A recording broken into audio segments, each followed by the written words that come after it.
Hello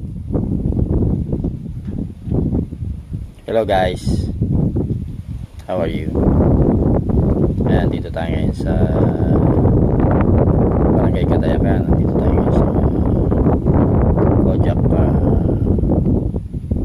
Demonstration Farm. Matatagpuan nga rito sa Barangay Kadayakan.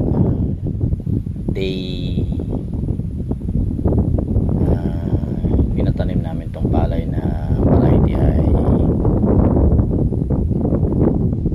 Ensik RC218, yung mabango na malambot pagka isinain.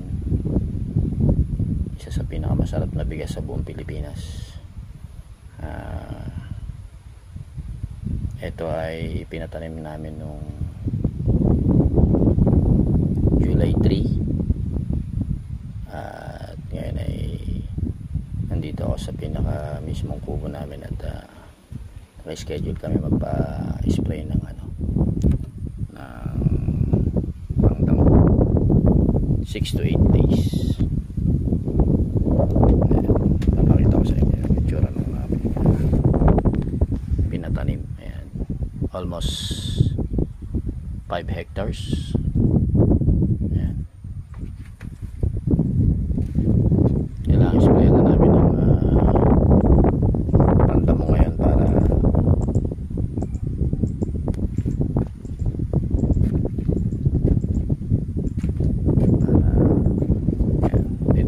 natin Kojak Carry Boy. 5 hectares yan. Pinatalok natin para sige na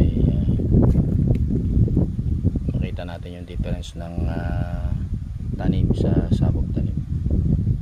Ayan siya guys. Kaya lang wala pa yung mga kasama natin na mag-spray. Hindi ko alam kung ako ang na-late. Hali na.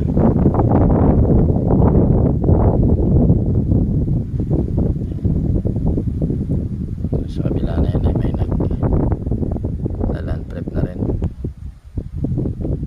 So ngayon ang palay natin ay 6 days na ngayon. Nakatubo na siya. Medyo ma-recover na.